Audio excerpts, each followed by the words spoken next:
Bismillahirrahmanirrahim. Assalamualaikum warahmatullahi wabarakatuh. Hari ini saya dari Marfai Channel akan berbincang-bincang dengan tokoh dari Lembang yang dulu notabene seorang preman. Nah, alhamdulillah sekarang dia udah hijrah dan kita ingin tahu lah sejauh mana dan bagaimana kronologisnya dia hijrah dan mempelajari ilmu agama yang sangat jauh. Alhamdulillah sekarang ini dia sudah menjadi haji dan sudah menjadi ustadz.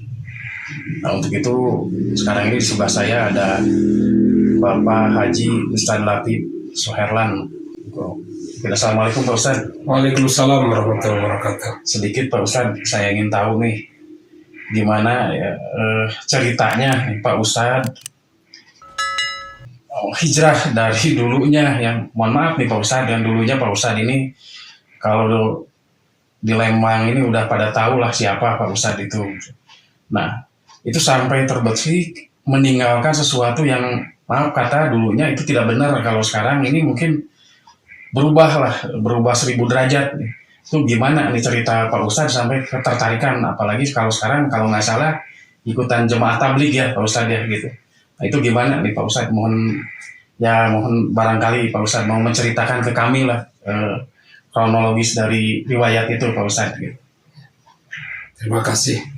Assalamualaikum warahmatullahi wabarakatuh. Waalaikumsalam warahmatullahi wabarakatuh. Betul bahwa dahulu kami pernah malang melintang di dunia hitam, di jalan lah, bersama anak-anak jalanan. Jadi banyak kejadian-kejadian yang dialami, bahkan hari-hari kehidupan saya itu bisa dikatakan ahli maksiat lah. Ahli maksiat, katakan ahli maksiat, karena hari-hari hanya yang diminum minuman keras, narkoba dan lain-lain, gitu ya. Jadi penguasaan di jalanan, di daerah-daerah, untuk apa? Ya, untuk hanya memperlihatkan bagaimana kita punya power, bahwa kita ini preman, gitu. Tapi ternyata setelah kita kenal dengan, ada yang mengatakan jemaah tabligh, gitu ya. Itu sebetulnya ini bukan jemaah tabligh. Jadi karena orang-orang saja yang mengatakan ini jemaah tabligh. Dulu pernah saya benci, bahkan riskan dengan adanya jemaah ini. Ini mohon maaf nih Pak Ustadz, kalau jemaah tabligh itu artinya apa nih Pak Ustadz? Tabligh itu menyampaikan, menyampaikan. Jadi dakwah dan tabligh. Dakwah mengajak, jadi mengajak manusia bertauhid kepada Allah, mengajak manusia beriman kepada Allah dan Rasulnya. Nah, tabligh itu menyampaikan apa yang disampaikan. Yang disampaikan itu firman Allah dan hadis-hadis baginda Rasulullah SAW. Gitu. Jadi maksud tujuan kita keluar di jalan Allah itu satu, dengan cara menggunakan harta, diri, dan waktu sendiri. Jadi ini tidak ada bantuan dari mana-mana, tidak ada suplai dana dari mana-mana, tidak ada. Nah, maksudnya kalau Ustadz sendiri sampai hijrah lah ke jalur inilah gitu ya Pak Ustadz, mendekatkan diri ke Allah gitu ya, Allah Subhanahu wa Ta'ala, dengan jalurnya gimana awalnya kan? Awalnya ceritanya begini. Waktu itu ada teman saya yang lebih dahulu ikut ke jemaah ini gitu ya. Maka saya datangi gitu. Ini apa-apaan kamu pengen jadi kiai, kata saya gitu ya. Dia udah pakai sorban gitu ya, sudah pakai gamis. Oh bukan bang, saya minta maaf nih loh. Saya mau tobat gimana tobat? Gitu. Nah waktu itu saya datang bersama teman saya, bersama Haji Totoh Lembang gitu ya. Itu datang ke teman kita. Nah waktu itu saya dengar teman saya mau tobat. Jadi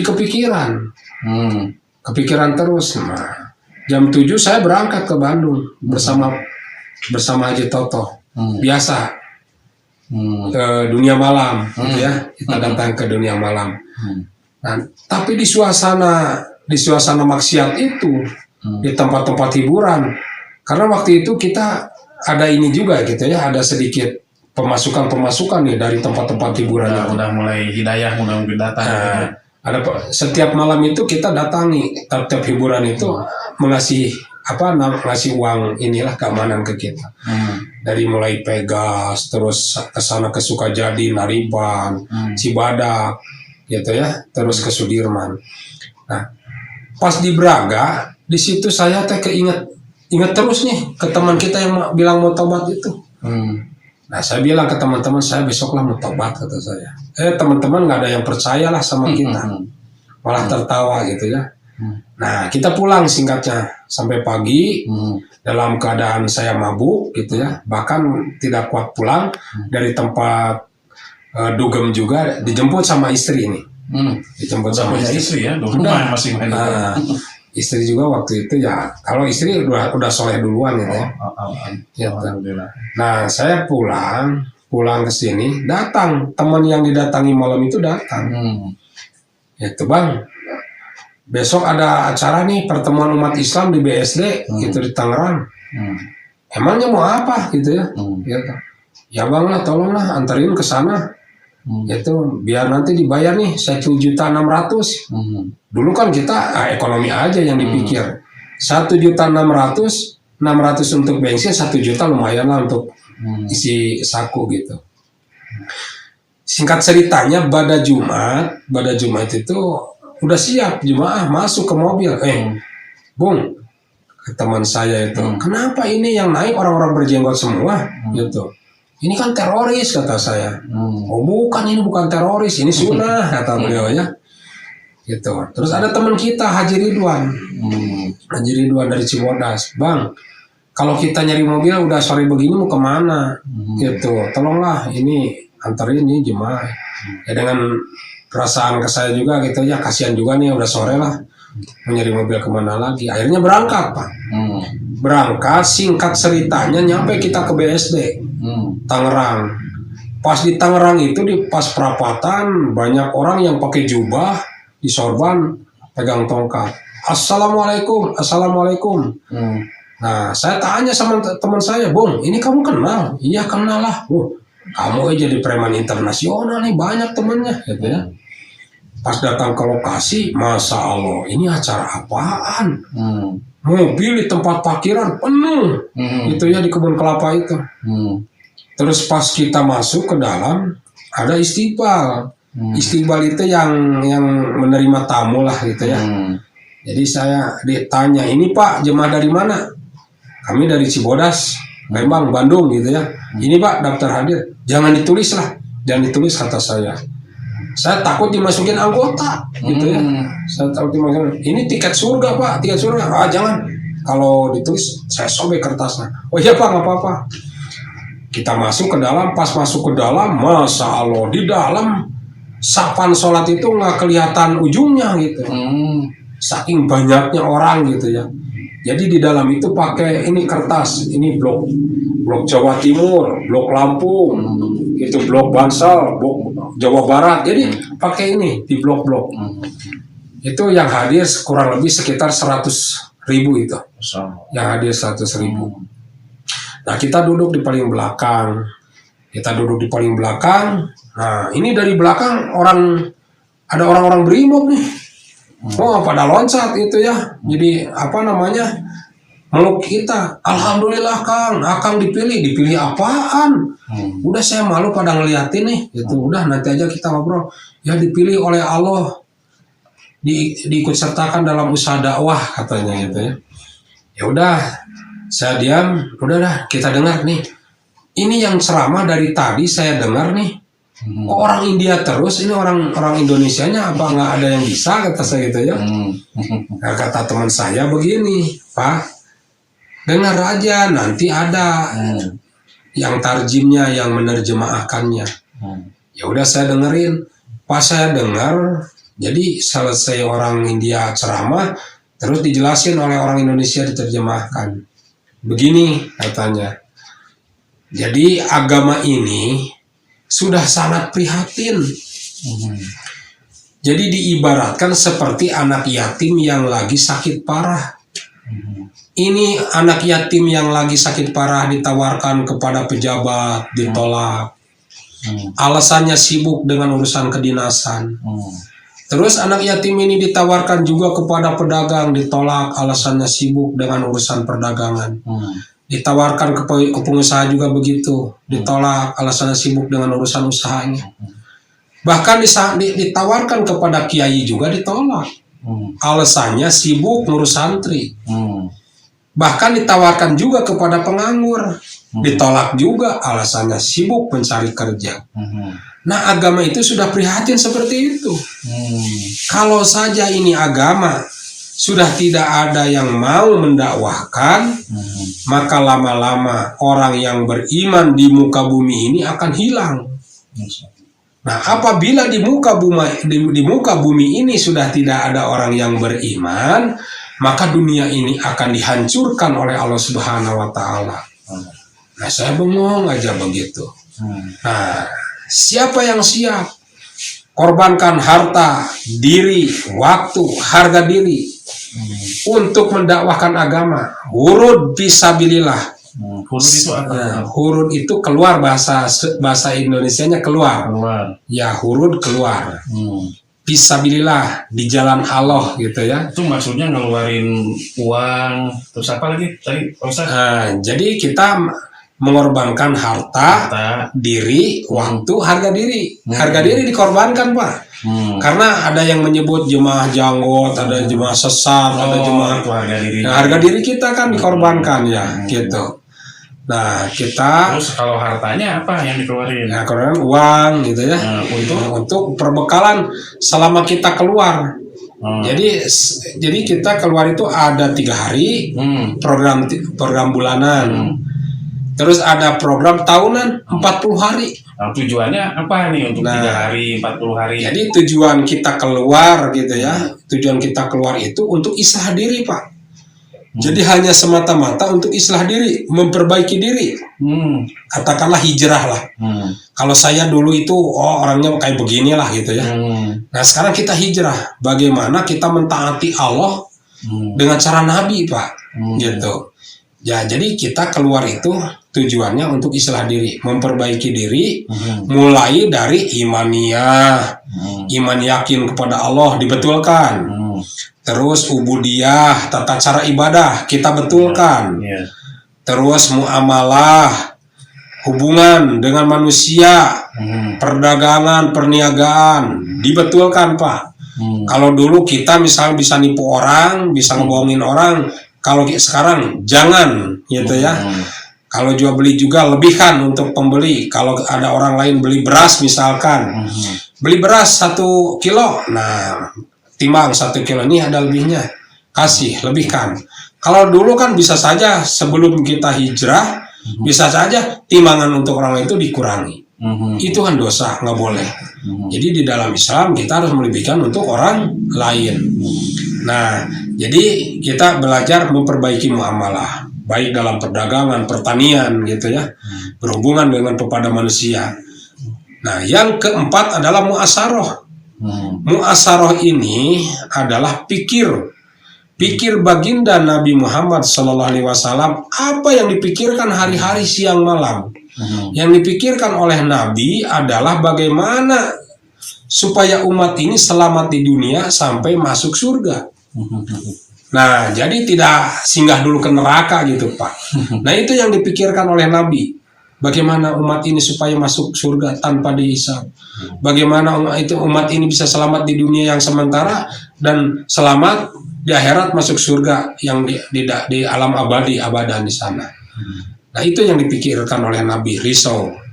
Yang kelima apa? Yang kelima itu adalah akhlak. Nah, akhlak kita ini kalau sudah menjadi dai, akhlak kita ini jangan seperti duri. Orang melihat itu takut, enggan, mendekati juga tidak mau.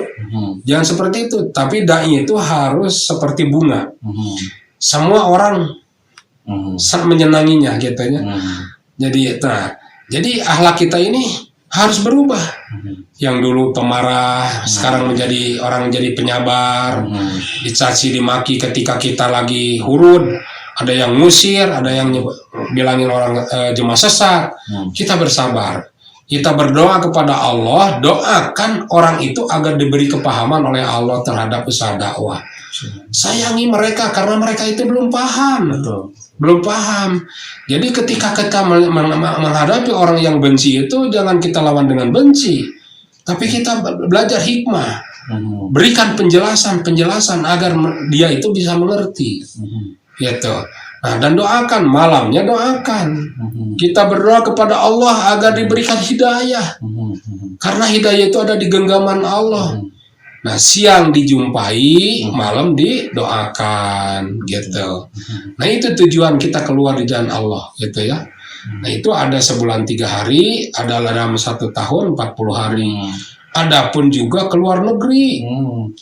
Nah, ini saya potong dulu ya, Pak Ustaz. Jadi kan ada yang 3 hari nih, kan Ustaz notabene dulu belum paham nih masalah akhlak, ubudiyah itu nanti pas di keluar ini ya, atau hurud ini ya, mungkin bahasa tablignya ya, hurud ya. Itu ada yang ngebimbing nanti di... Ada, Pak. Oh, ada ya? Ada, kita orang baru, kita ada orang baru, ada orang lamanya. Ada orang lamanya gitu.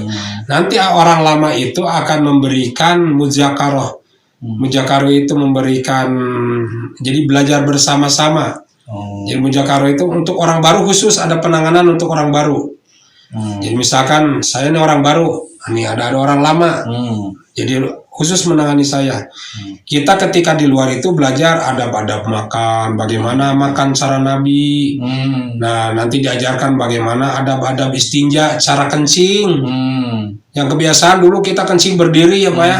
Sambil berlari. Sambil berlari. Nah, kalau ini kita ikut hurud itu, kita diajarkan kencing, bagaimana kencingnya cara Nabi.